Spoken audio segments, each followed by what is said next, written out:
What are we discussing on today's Locked on Diamondbacks podcast? The D-backs offense and pitching no-showed in Game 2 against the LA Angels. And are we getting close to Jordan Lawlar time?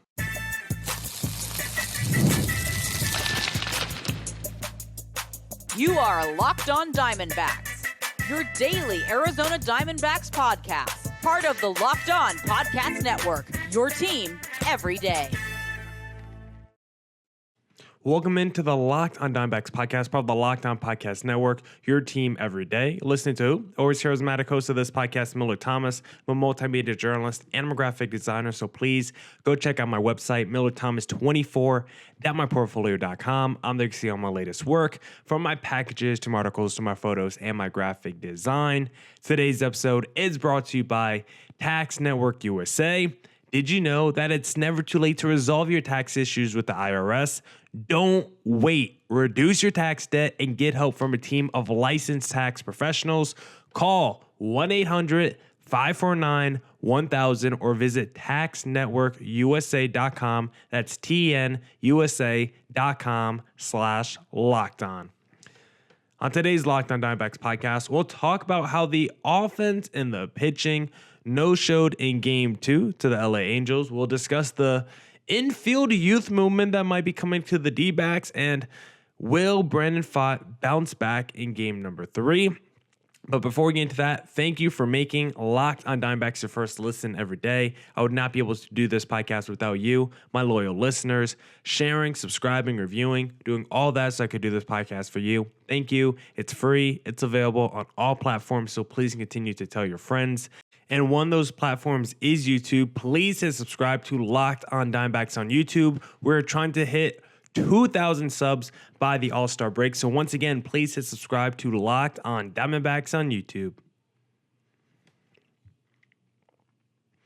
All right, let's get into the Locked on Diamondbacks podcast and let's discuss Game number 2 against the LA Angels, because the D-backs got themselves rocked in this game. They lost 8-3. Worse than that, they scored a couple runs in the 9th inning to, make it look at least a little decent. But this was a clobbering by the LA Angels. The D-backs offense no-showed, the pitching no-showed, and it was a great game by the Angels lineup up and down, and a great game by their starting pitcher Soriano, who pitches into the 9th inning. This is just one of those games where the D-backs once again show their inconsistency, where it's like one day they look like a good team building towards something, the offense looks good, the pitching looks good, and then the very next day against the same team in the LA Angels, you can look completely opposite. And we saw this happen against the San Diego Padres, right?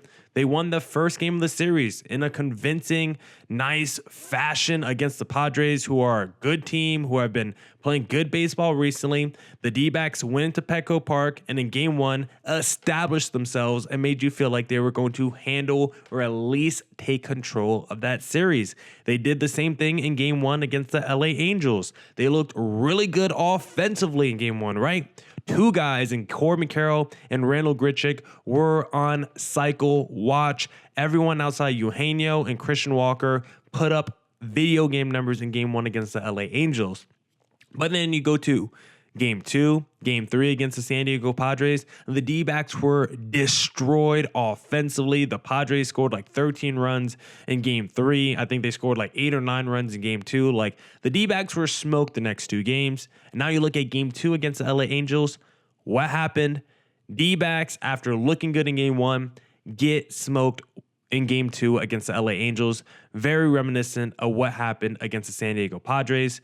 Now, we don't have a 4-game series against the Angels like we did against the Padres, so they can't afford to lose a Game 3, because losing a Game 3 would mean that the series is over, and that's not what the D-backs need. They need to stack as many series wins as possible. They need to just stack as many wins as possible as they try to keep pace in the NL wildcard race, as this team tries to get healthy. And against the Angels team that we've talked about is vulnerable. The pitching has not been good. The offense has not been good. A great series for the D-backs to take advantage and get back on track, right? We talked yesterday on the podcast how The schedule is open for the D-backs right now for the rest of the month. You have the Angels right now. You got the White Sox coming up. You got the A's soon. Like, it really opens up for the D-backs over the next few weeks. I think it's the Nationals after the Chicago White Sox. So you look ahead at your next 3 series, very winnable series to the point where you could really establish yourself once again in the wild card race.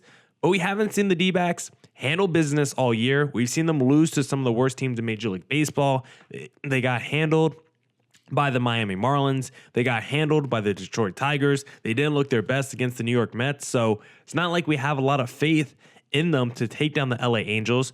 They've had a consistency problem all season long. Feast or famine offense, pitching woes due to injuries. Like, this D-backs team right now, there are just so many different parts with it that has been bad throughout the year. The offense is finally starting to come around, but now the pitching is really in shambles because of all the injuries. So D-backs desperately need to get healthy, and I think that's the biggest issue holding this team back right now, because even though the D-backs offense had a clunker in game number 2, I will say it was a clunker. Recently, this offense has been good. Entering tonight, I think we said on yesterday's podcast, like 10 of their last 12 games, they had at least 9 hits. I think in 11 of those 12, they had at least 8 hits. Like, the offense has been really good recently. And this game, bad, only 6 hits total. They didn't strike out. We say when the D-backs don't strike out, they're going to put themselves in position to win. That wasn't the case. Only 6 strikeouts, but that's because the opposing pitcher for the Angels liked to pitch to contact, and he was able to rack up a lot of double plays, 4 ground into double plays for the D-backs. No runners in scoring position. The pitcher for the Angels was fantastic. But I think it's the pitchers for the D-backs that are the biggest problem right now with all their injuries in the rotation. I think it's starting to wear on these fill-in spot starters the D-backs have been relying on. The Slades, the Ryan Nelsons, the D-backs rotation is just so down bad, and I think it is starting to break at the seams a little bit. I don't know how much longer we can rely on the Slades and the Ryans of the world. The D-backs desperately need to get healthy with the Gallons or Erod. Like, someone needs to come back. It sounds like Gallen might not be too far away. It sounds like Erod is probably after him. Doesn't sound like he's too far away as well. I feel like we've been saying that for a while now.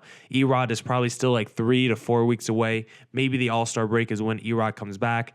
Gallen should hopefully come back before that, as he is expected to be. But they desperately need at least one more starting rotation member back, especially with Jordan Montgomery just not living up to the contract.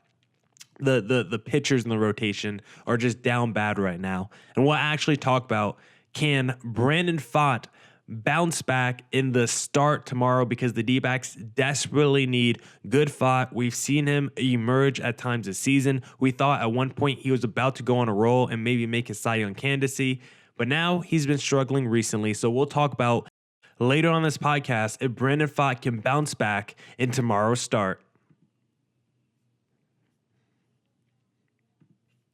But now I want to talk to you guys about this little tool I use to help pay back my taxes. It's called Tax Network USA. Here on Locked On Diamondbacks, we pride ourselves on getting you the latest news for your team, whether it's the offseason, the draft, spring training, or the playoffs. It's year-round. You know what else is year-round?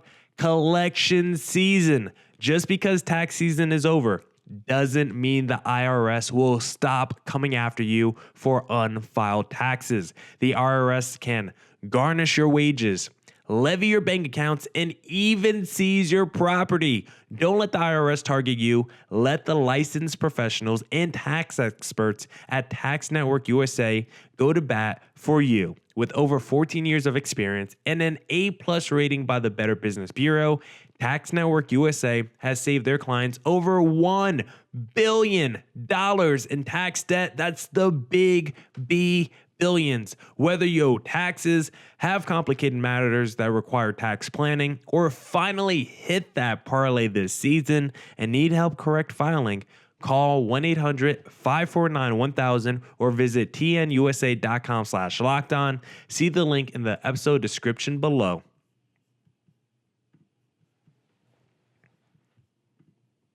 All right. Let's get back into the Locked On Diamondbacks podcast.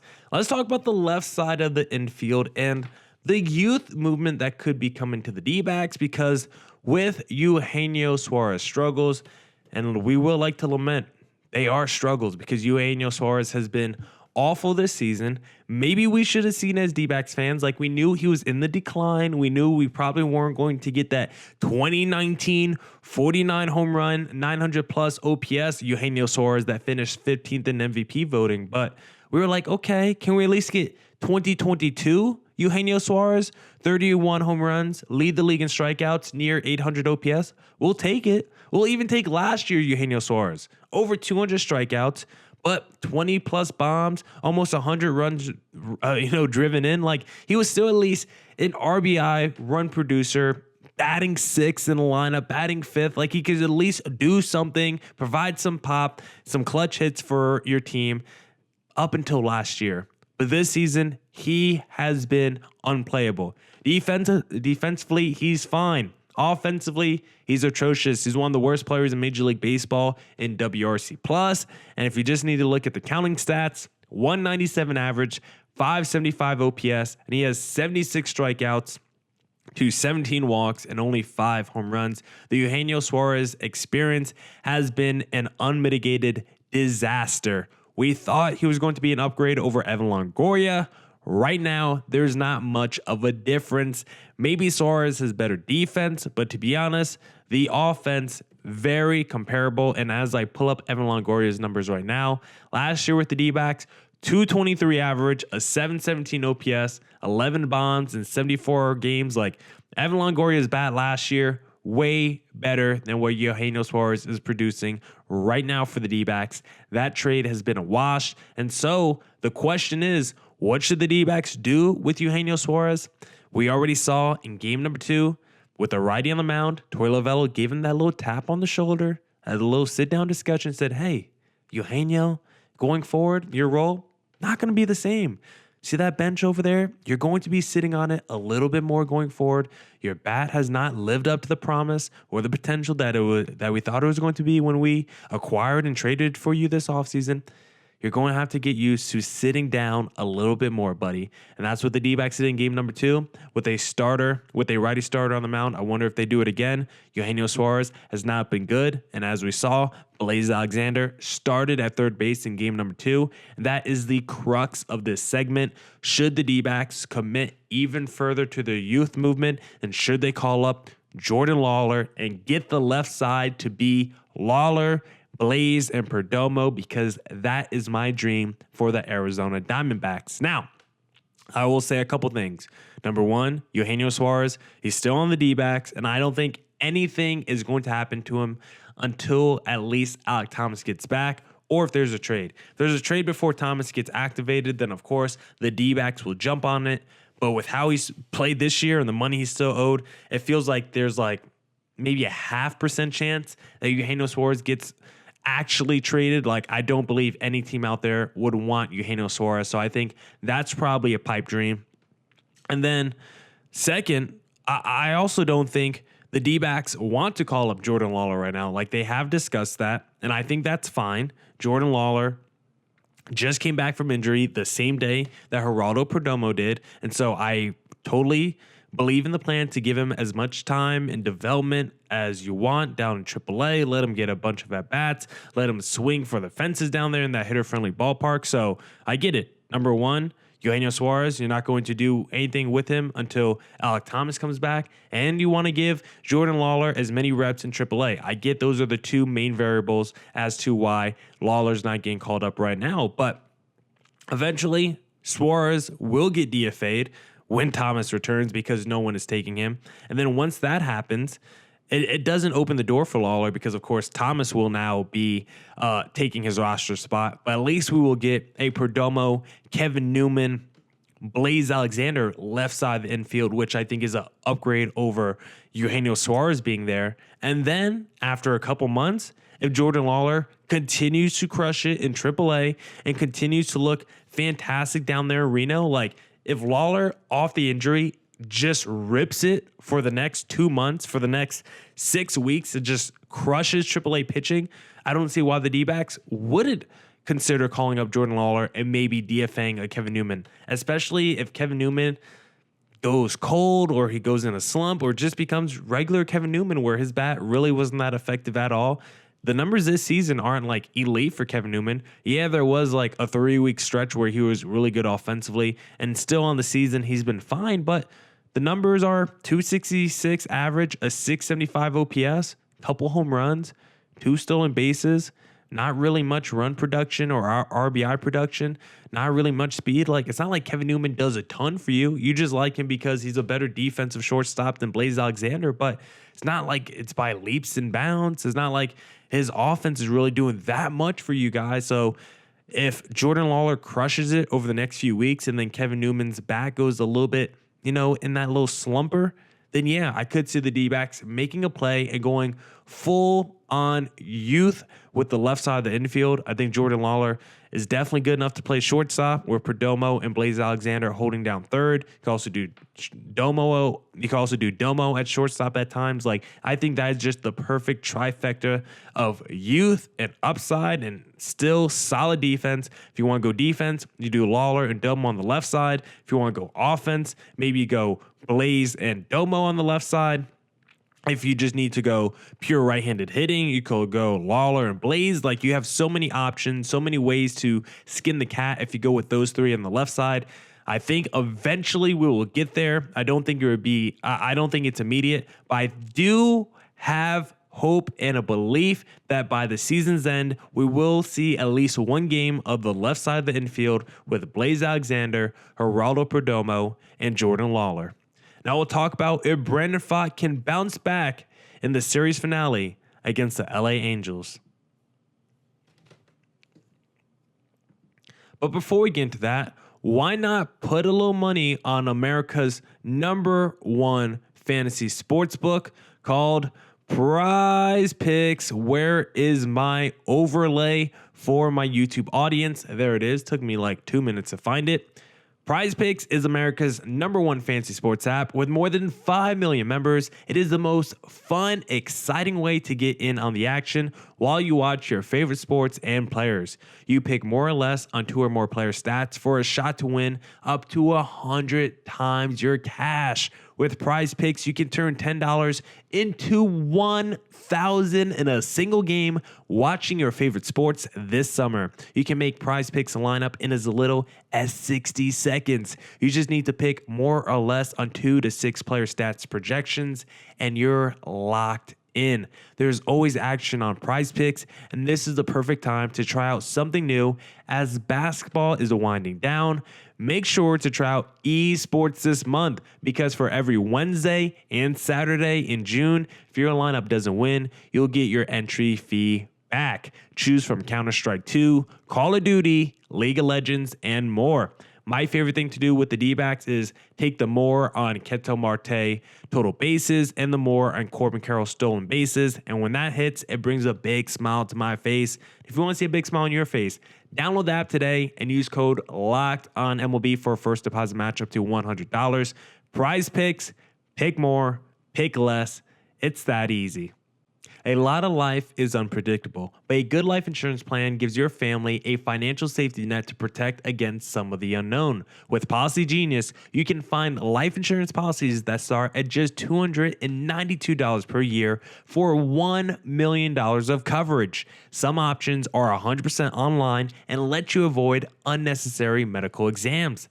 Policy Genius helps you easily compare your options from America's top insurers in just a few clicks. Their award-winning agents even walk you through the process step by step. Your work life insurance policy may not offer enough protection for your family's needs. Even worse, it may not come with you if you leave your job. Policy Genius has no incentive to recommend one insurer over another, so you can trust their guidance. They have thousands of 5-star reviews on Google and Trustpilot from customers. Get peace of mind by finding the right life insurance policy with Policy Genius. Head to policygenius.com or click the link in the description to get your free life insurance quotes and see how much you could save. That's policygenius.com.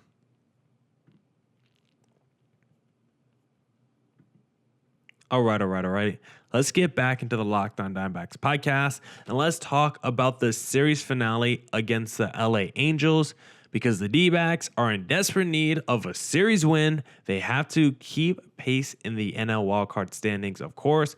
After tonight's loss to the Angels, let's pull up the wildcard standings. The D-backs are a game and a half back of the San Francisco Giants for third. They are now fourth from the bottom in the National League. That's how quickly things can change. That's why tomorrow the finale is so important for the D-backs. It's another test of the D-backs' character.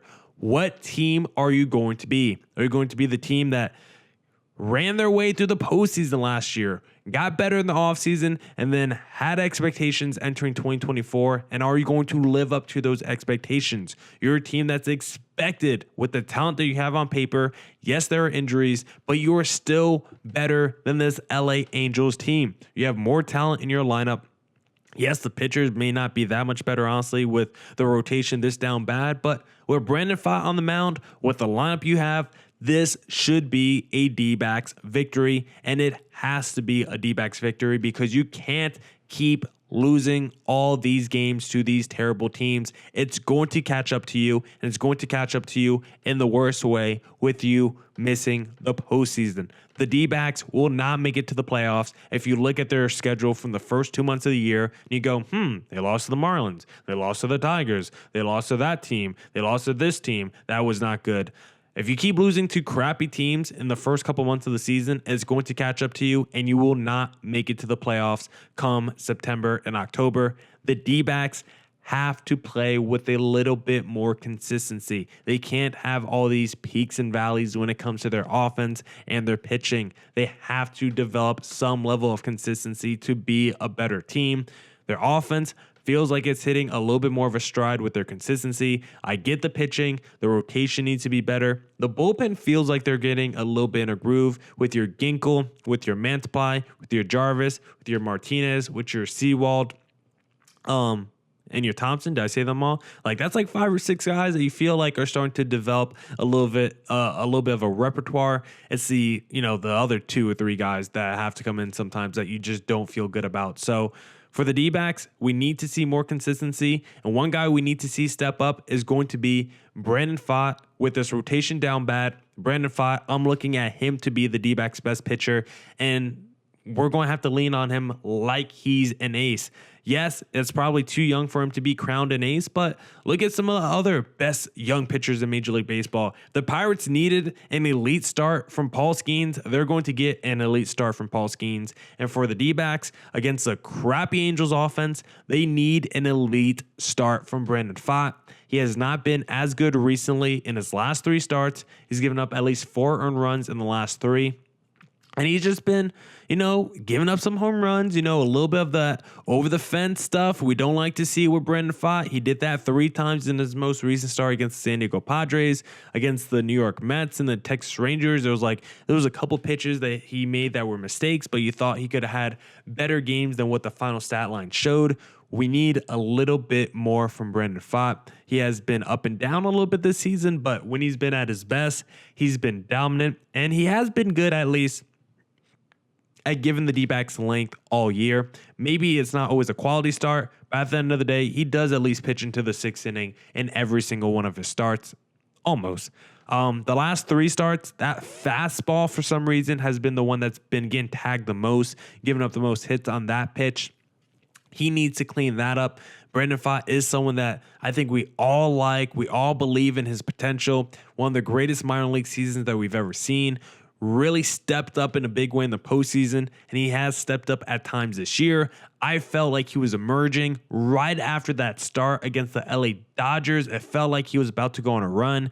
6 innings, 2 earned runs, 7 strikeouts for Brandon Pfaadt May 21st after coming off a fantastic start against the Cincinnati Reds before that. It felt like he was building momentum and potentially building a Cy Young candidacy. I'm not saying he was going to win it, but I was like, oh, can Pfaadt somehow finish as like a top 5 candidate this year with the way he's pitching? I definitely thought it was in the realm of possibility for Pfaadt. Right now, I would say he's definitely on the outside looking in for the top 5, but he has the talent to be there.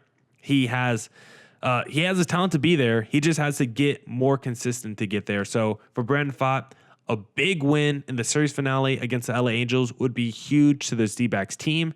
Then the big question I have for this team and Torey Lovullo in the finale is Eugenio Suarez going to play? Are we going to go back-to-back games with a righty starter on the mound for the opposing team, and you say, you know what, Eugenio, we're going to have to go to the bench for you and bring up someone off the bench, maybe a Blaze Alexander, something like that, maybe a Kevin Newman, just because, you know what, you're just going to be a platoon player at this point of the season, Eugenio. Until your numbers get better, it's hard to justify him being an everyday player. Yes, his defense is good, but you got Domo, you got Kevin Newman, you got Blaze Alexander. All of them could play defense, and Domo and Kevin Newman can play better than average defense over there at third base. So it's like you can't really use the defense argument anymore as an excuse. You kind of just have to go with the best players. And right now, Eugenio Suarez is not one of those guys. And the crazy thing is, it doesn't really matter if there's a righty or a lefty on the mound. When you look at Eugenio Suarez splits, 574 OPS against a righty, 576 OPS against a lefty. He's just bad with whatever pitcher's on the mound. So you could honestly do the lineup whenever you want, however you want. Whether it's a lefty on the mound or a righty on the mound, you could honestly justify sitting Eugenio Suarez. And that's a sad thing to say because we thought he was going to be a major upgrade at third base for the D-backs this season. And that had just been flat out wrong. Eugenio Suarez has been a disaster, but I'm hoping the D-backs avoid disaster in the finale and Brandon Pfaadt steps up in a big way and delivers the D-backs a huge victory. Now that's it for the D-backs. Now that's it for this edition of the Locked On Diamondbacks podcast. Come back tomorrow for more Diamondbacks news coverage and insight. And as always, stay safe, stay healthy. Doses.